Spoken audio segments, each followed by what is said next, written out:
असल में नेचर में, यूनिवर्स में आपके पास 7 सिस्टम है फंडामेंटल यूनिट्स में, यानी क्वांटिटी 7 है आपके पास, जिसमें आप पूरे यूनिवर्स की चीजों को कैलकुलेट कर सकते हैं।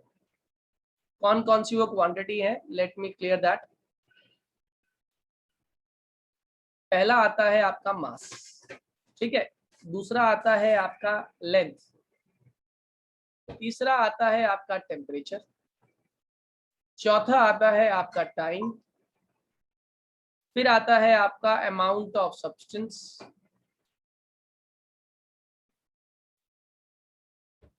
फिर आता है आपका इलेक्ट्रिकल करंट। और फिर आती है आपकी luminous intensity. Luminous intensity. Mass की यूनिट हम अच्छे से जानते हैं, मास की यूनिट क्या होती है, सब बचपन से ग्राम।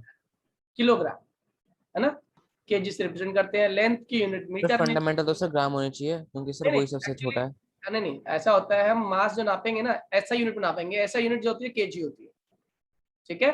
ओके। जो ग्राम है वो सीजीएस बताऊंगा, वो भी क्या होता है, सीजीएस क्या होता है और ऐसा ही क्या होता है। पहले समझो, मास किस में नापते हैं, केजी में। लेंथ किस में नापते हैं, मीटर में। टेम्परेचर नापते हैं केल्विन में, सेल्सियस नहीं बोला उसने, केल्विन में। और जो अमाउंट ऑफ सब्सटेंस होता है बच्चों, उसे नापते हैं हम लोग मोल में। किसमें नापते हैं, मोल। हालांकि एम कैपिटल होता है सर ये उसमें। टाइम है। हाँ, सर ये टाइम है ये। ओह सॉरी, टाइम हो गया हमारा सेकेंड्स में। और अमाउंट ऑफ सब्सटेंस हो गया हमारा मोल में। इलेक्ट्रिक करंट जो नापते हैं हम नापते हैं एम्पियर। एम्पियर। और मोल कैपिटल स्मॉल नहीं होना चाहिए। कैपिटल एम, MOL, इसको ऐसे रिप्रेजेंट करते हैं, उससे कोई फर्क नहीं पड़ता, उसको ऐसे लिखते हैं हम लोग MOLE। ये कैपिटल MOL है, रिप्रेजेंटेशन खाली इसकी ये होती है, ठीक है।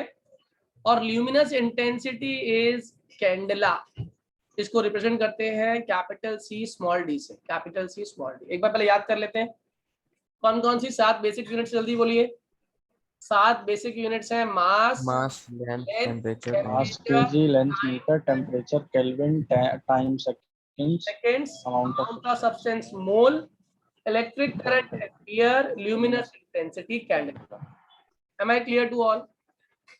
यस अब ये प्राइमरी यूनिट्स है, मुझे कैसे पता, मैं तो नहीं मानता इसको प्राइमरी यूनिट है, लेकिन ये है प्राइमरी यूनिट्स, क्योंकि अभी प्रूव करता हूं मैं।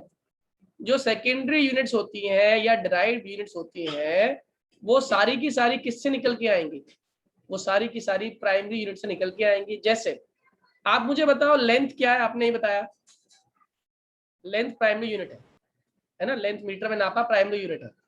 तो मैंने कहा फिर तो एरिया क्या होना चाहिए, एरिया डिराइव्ड होना चाहिए, मीटर है स्क्वायर। ना। अब एरिया की बात करें तो आप क्या लिखते हो, area is equal to length into breadth. Length भी तो लेंथ ही है, हाँ है ना, और ब्रेड्थ भी तो लेंथ ही है। क्यों बच्चों, मेरी बात समझ आ रही है आपको? यस भैया। लेंथ भी तो नाप तो मैं लेंथ Yes, रहा हूँ ना, और ब्रेड्थ भी तो नाप में लेंथ ही रहा हूँ। तो लेंथ की यूनिट क्या थी, मीटर। ब्रेड्थ की यूनिट क्या थी, फिर से मीटर। तो ये क्या बन गया आपका, मीटर। कितने लोगों को मेरी बात समझ आ गई, प्लीज रेज योर हैंड। ये वाली बात जितने लोगों को समझ आ गई, प्लीज रेज योर हैंड। 3 बच्चों को समझ आया, बस 5 को आ गया, गुड। अब जरा बताइए मुझे कि अगर मैं एरिया की जगह मैं कहता हूँ नहीं नहीं नहीं, ये तो तुक्के में आ गया, हम वॉल्यूम को ले लेते हैं। बताओ वॉल्यूम क्या हो गया, metre cube. Length L into B into L। Breadth into height. Length भी लेंथ में है, ब्रेड्थ भी लेंथ में है, हाइट भी लेंथ में है, यानी कि metre into metre into metre, that is equals to how much, metre cube. आप कहोगे सर ये तो जरा तुक्के फॉर्मूलाज लग रहे हैं, कुछ और निकालिए जरा। चलो कोई बात नहीं, अभी हम निकाल देते हैं आपके लिए वेलोसिटी। जानते हैं वेलोसिटी का फॉर्मूला क्या होता है, डिस्प्लेसमेंट अपॉन टाइम टेकन, याद है, distance upon time. Yes sir. Yes भैया। तो लिख दिया डिस्प्लेसमेंट, शॉर्टेस्ट डिस्टेंस को बोलते हैं डिस्प्लेसमेंट, राइट। अपॉन नीचे क्या आ गया आपका, टाइम आ गया। व्हाट इज डिस्प्लेसमेंट, किसमें ना आपको डिस्प्लेसमेंट को है क्या ये, सर लेंथ में। वेरी गुड, क्योंकि शॉर्टेस्ट लेंथ है, शॉर्टेस्ट हो लॉन्गेस्ट हो, मगर है क्या, है तो लेंथ ही ना। तो यहाँ पे क्या लिखने वाले हो आप, length that is m metre, और नीचे क्या है, टाइम। टाइम क्या होता है, सेकंड। यानी ये क्या बन गई यूनिट इसकी मीटर सर पर लेकिन सर ये वेक्टर क्वांटिटी है तो सर इसमें डायरेक्शन भी तो होनी चाहिए। ना ना, यहाँ पे वो मतलब बात ही नहीं हो रही, स्केलर वेक्टर की बात ही नहीं हो रही। यहाँ पे बात हो रही है प्राइमरी और सेकेंडरी। प्राइमरी जिसे और तोड़ नहीं सकते, सेकेंडरी जिसे आप प्राइमरी यूनिट से डिराइव कर सकते हो। ठीक है बेटे? Yes sir. ओके। अब प्रतीक तुमसे क्वेश्चन है, एक फॉर्मूला पढ़ा होगा आप लोगों ने, एक्सीलरेशन पढ़ा है? Yes sir. एक्सीलरेशन का मतलब क्या होता है? Change, rate of change of velocity, याद है? Yes sir. और रेट का मतलब होता है किसी भी चीज को टाइम से डिवाइड करना। तो मैं बोल क्या रहा था, rate of change of velocity, तो मैंने लिख दिया change of velocity upon time, right? यही फॉर्मूला है। Yes sir. तो मैंने लिख दिया v final minus v initial upon time, सही है? जल्दी बोलो, यस सर। बताओ v फाइनल की यूनिट क्या है? मीटर पर second. Metre per second. Initial की यूनिट क्या है? मीटर पर सेकेंड। और टाइम की यूनिट क्या है? सेकेंड। कितने लोगों को ये बात समझ आ रही है? सेकंड। आ गई। रोशनी आप बताओ मुझे, मीटर पर सेकंड में से मीटर पर सेकंड माइनस किया, बताओ क्या बचेगा?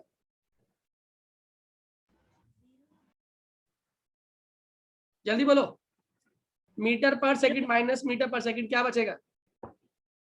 सर 0। गलत। Metre per second minus metre per second is equals to metre per second upon second. बताओ कैसे? भैया ऐसे कि हाँ ऐसे क्यों? मैं जानता हूँ ये सर दिमाग प्लस माइनस कट गया। एलसीएम लेंगे।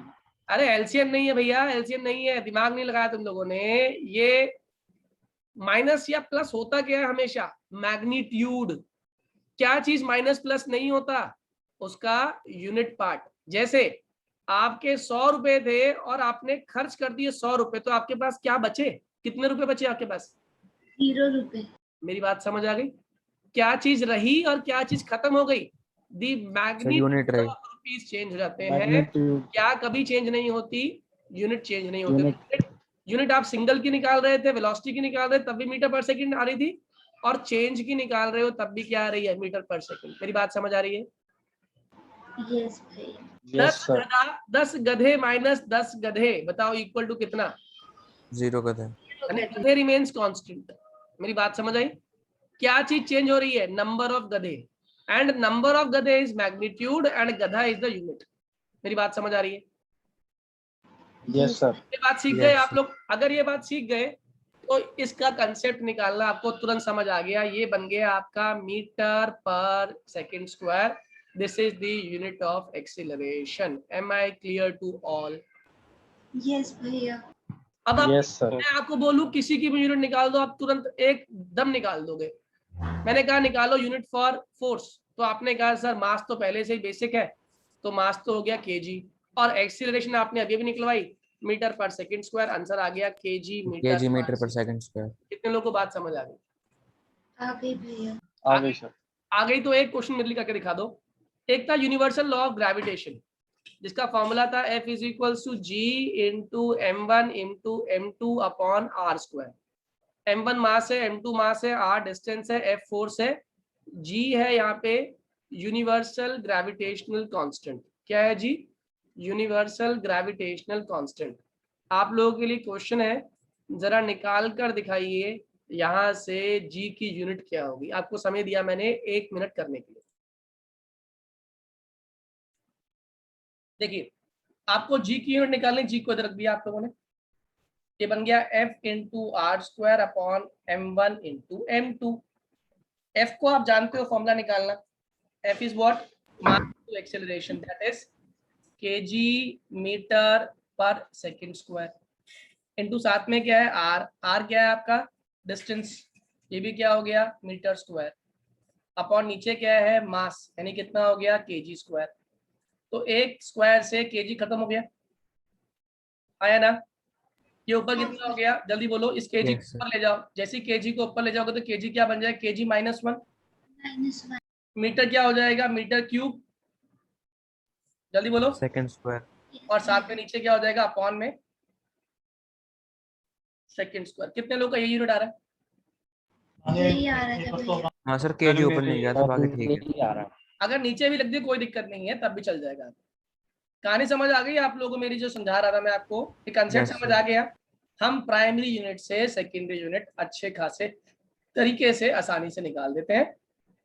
आज आप लोग सिर्फ और सिर्फ यहीं तक रिवाइज करेंगे, इसके आगे मैं आपको कल कराऊंगा।